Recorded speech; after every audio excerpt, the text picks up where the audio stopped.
2,000 years, the British people have been hitting, beating and killing each other in all sorts of nasty ways. From the cradle to the grave, violence has been a fact of life for us lovely, civilised British. But why did violence play such a big part in the everyday lives of our ancestors? How did it shape the society in which they lived? Yeah, but before we get all high and mighty about this, what about us?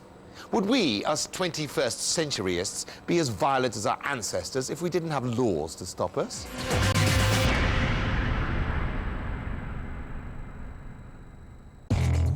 For most of our history, Britain has pretty much been a free-for-all, based on wealth and might, and laws were passed to benefit the powerful. Ordinary folk were expected to know their place and stay there. Shut up. The chief instrument for keeping everyone in their place was violence, and no one was exempt. Men, women, or children.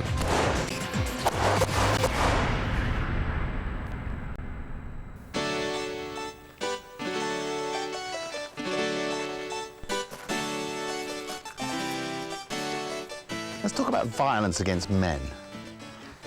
Today, in Britain, your average man has only got a 1 in 20 chance of being a victim of violent crime.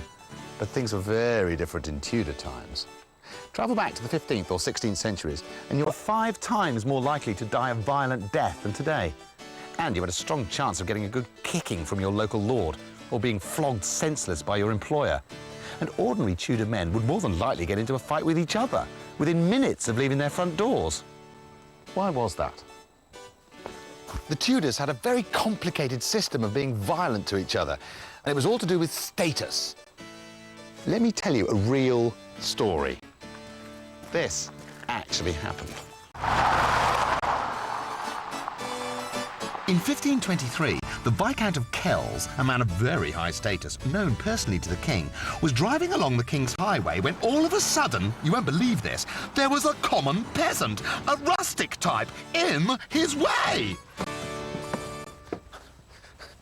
So the Viscount got out of his carriage and he went up to the bloke and gave him a bloody good severe beating with his cane until the frightful little inbred country type came around to his point of view about whose right of way it was.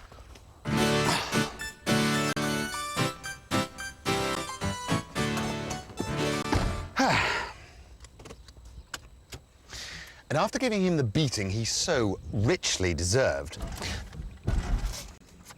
the man died.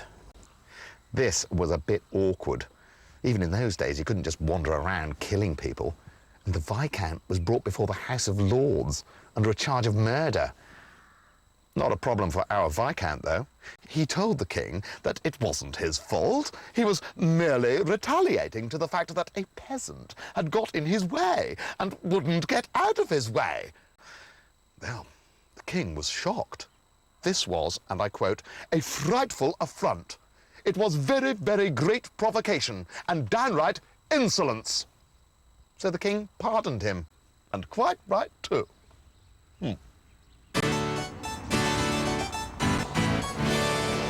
But violence wasn't confined to the landed gentry. It ran through the whole of male society.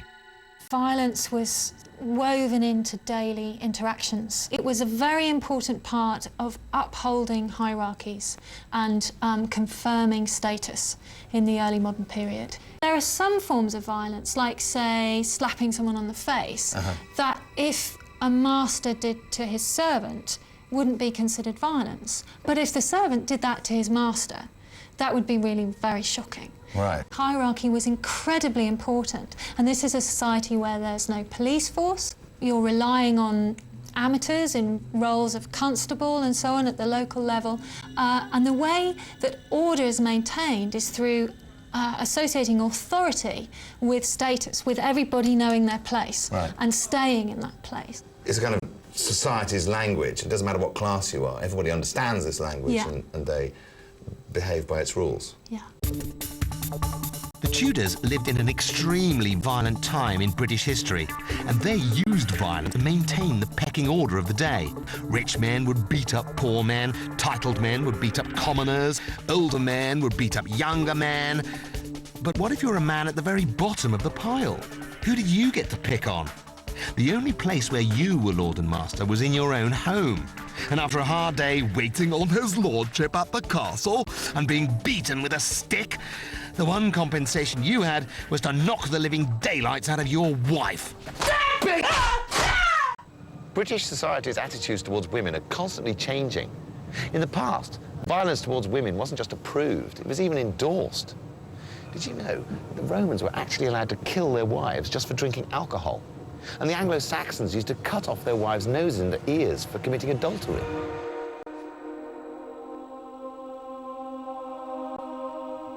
And the 6th century Christian church told women that getting a thrashing from their man was actually good for them, because a woman's ability to endure violence was a sign of a virtuous wife and a good Christian.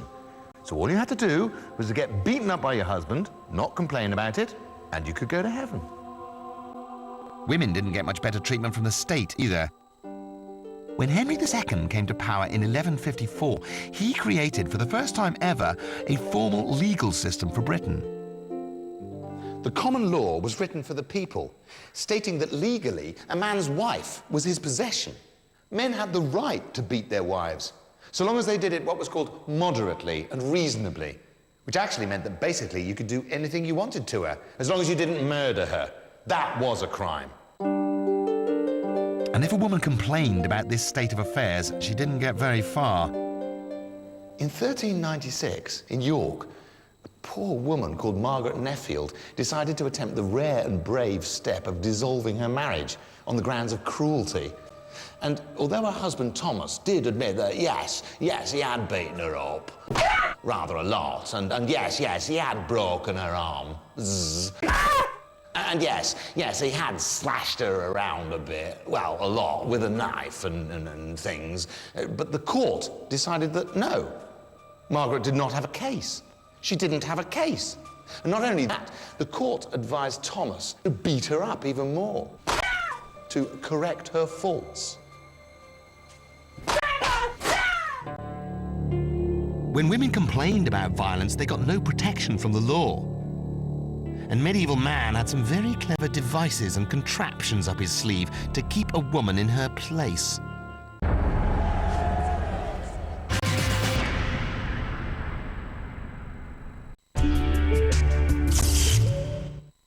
I think about 99,000 people have said I'm crazy. Years.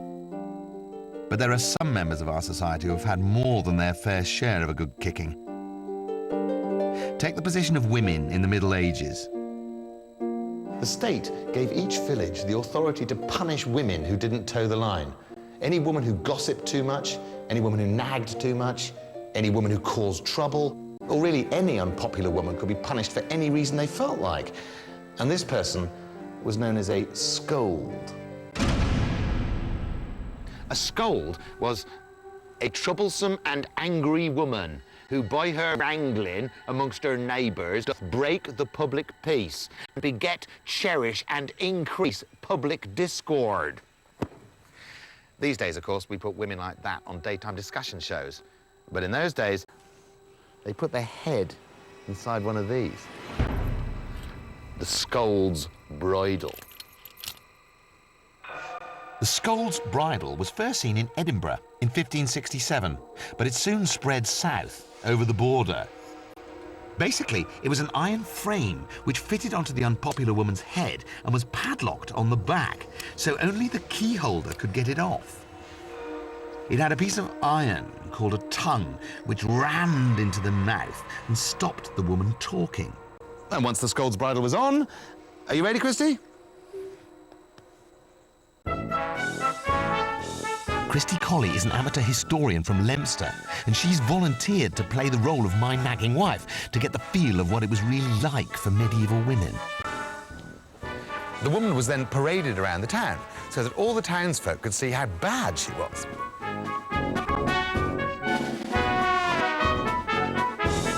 Often, the charge of being a scold was actually brought by the woman's husband.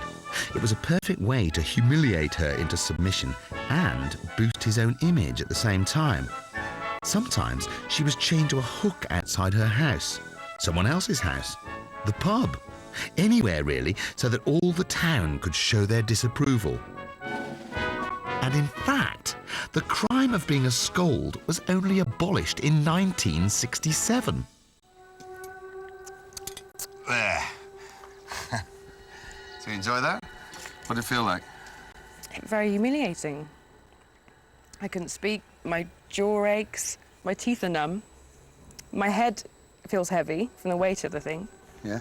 And just, I gave up wanting to speak because no one could understand me, so I just gave up in the end. So it did its job? Yeah, pretty much, yeah. It shut someone up and made them feel... Taming the shrew. Yeah. So what do you think it must have felt like to be a medieval lady wandering around like that? I wouldn't expect to be treated as well as I have today. How do you mean? Well, I've heard that they were treated badly. And this is an original. This is one of the more pleasant ones, though. Yeah? Yeah, it's very, very uncomfortable, but I've seen much more worse varieties than this. Like what? The spikes through the tongue is pretty horrendous. To... To serrate the tongue, basically, so they couldn't speak, to form the tongue. They couldn't speak. So if they tried to speak, it's cut the tongue, Yeah. roof of the mouth. Yeah.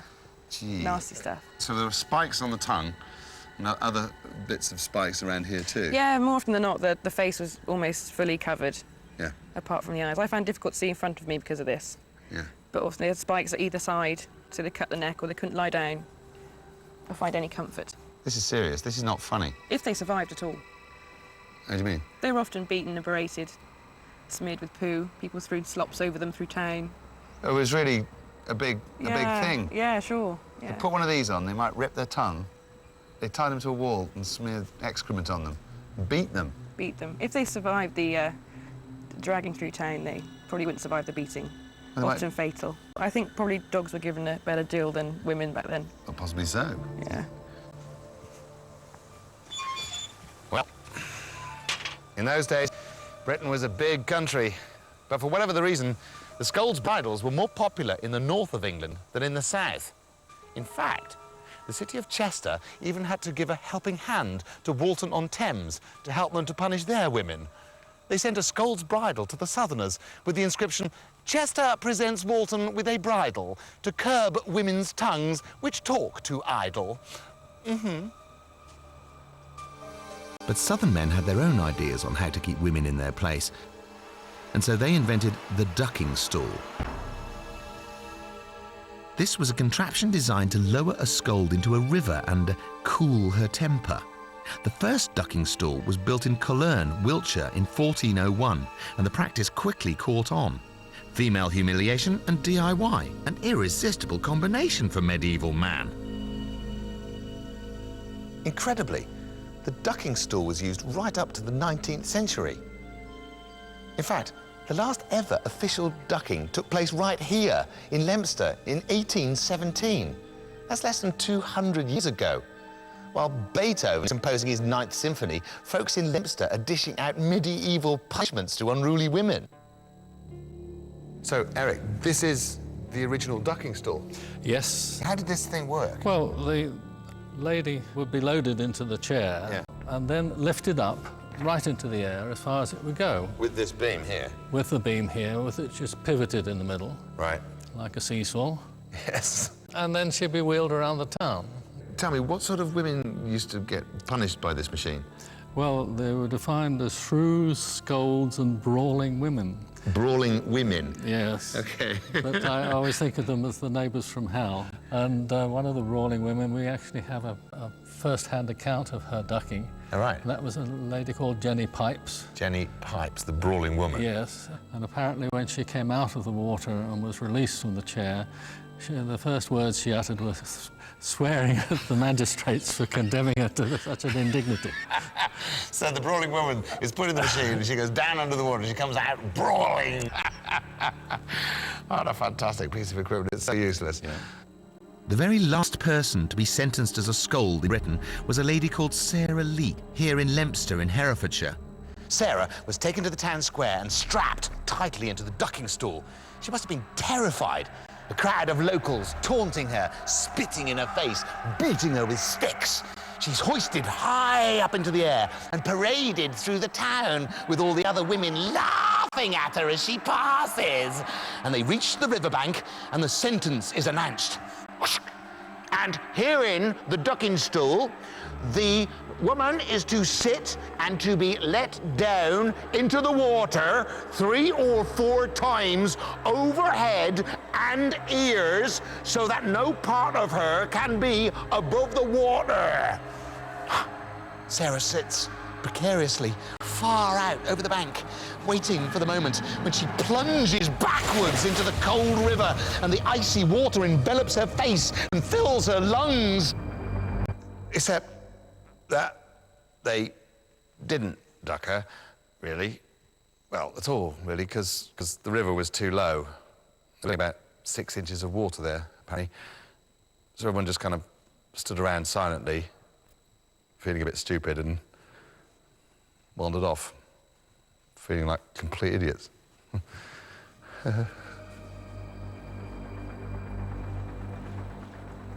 So, Sarah Leek was lucky-ish, but for hundreds of years, many women had pretty violent lives. Violent and crap. They had almost no rights, little or no sympathy from their menfolk, and if they did speak up for themselves, then they were dunked repeatedly into a river until they shut up. And then they probably got beaten up by their husbands when they got home, just for good measure. And things didn't get any better in Victorian times either. Behind the closed doors of respectable Victorian homes, women of all classes were beaten and brutalised. And worse. Before 1870, a woman couldn't divorce her husband for reasons of violence. Didn't the law protect women? Well, no. You see, when a Victorian woman got married, everything she owned became her new husband's property. And this meant that if an offence was committed against her, only he could prosecute. And if he'd just beaten her up, he wasn't very likely to do that, was he?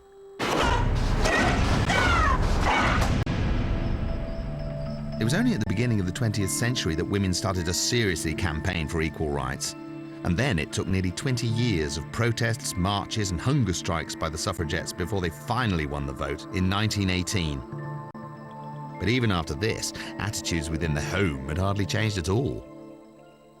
50 years ago, there was no collection of information about domestic violence. Most women didn't talk about what was it they were experiencing. Yeah. If people did know about it, it was sort of accepted and tolerated. What happened, you know, after the war was that we had a series of social changes which created an opportunity for women to get out of abusive situations. Yeah. So by the 1960s, by the 1970s, we'd seen, you know, the introduction of the welfare state system, family allowances, changes in divorce law, so a whole raft of things, coupled with the rise of the women's liberation movement, which started to say, you know, look at women's position economically, socially, politically, and start to try and do something about it. British domestic violence hasn't completely gone away, but at least being abusive in the home isn't acceptable anymore. It's no longer something women have to just put up with. The problem with violence is that when it's used as a tool of social order, it affects everyone. There's a ripple effect with violence which leaves no one untouched, particularly the most vulnerable. In 1822, Martin's Act, the world's first piece of legislation for animal welfare, was passed in Parliament, making it illegal to wantonly and cruelly beat or ill-treat any horse, mare, gelding, mule, ass, cow, heifer, steer, sheep or other cattle. What you were allowed to ill-treat, though, if you felt like it, is one of these.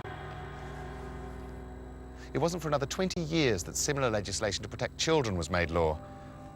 In fact, for the price of a horse like this in 1825, you could purchase 3 of these from an orphanage.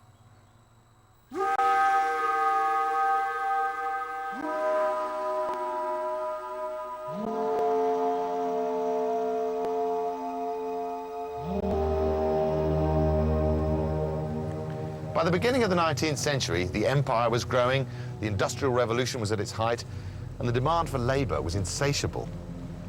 A shortage of workers meant that factory owners decided to buy children from orphanages and workhouses for even cheaper labour.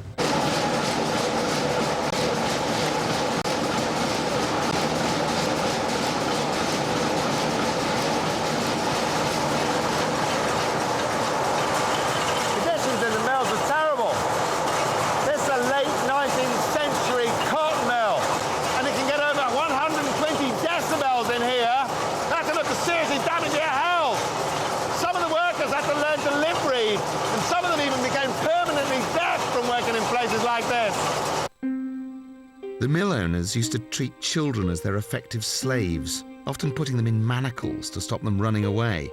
A girl called Sarah Carpenter, who worked in the Derbyshire mills, described her brutal existence.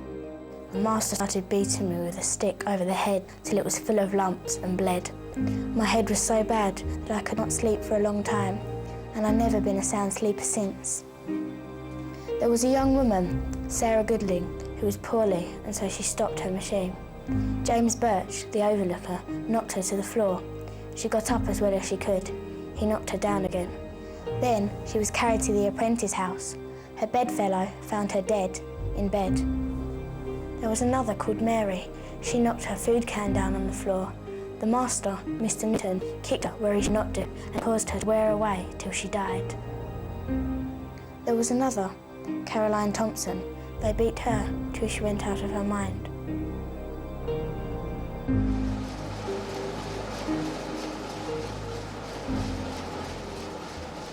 The smallest children were employed as what were called scavengers.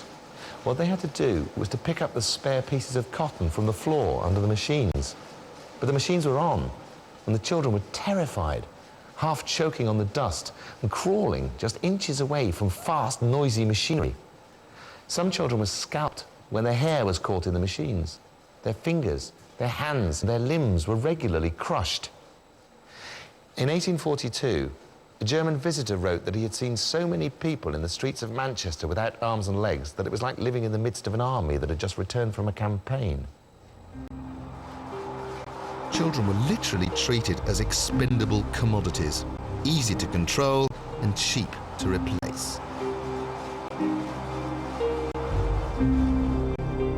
Eventually, in 1832, an MP, Michael Sadler, introduced a bill in Parliament proposing a 10-hour working day for children under 18. But the bill failed, largely due to opposition from mill-owning MPs, and the brutal treatment of children continued for almost half a century. Children under 10 weren't finally banned from working in factories until 1878. Today, quite rightfully, we're horrified at the way children were treated during the Industrial Revolution. But what is it about us that we're still convinced that violence is the only way of keeping children under control? Nowadays, it's wrong to hit another man or beat our wives, but when it comes to kids, so it seems all right. Because there is one part of our violent, murky past which many of us would like to return to.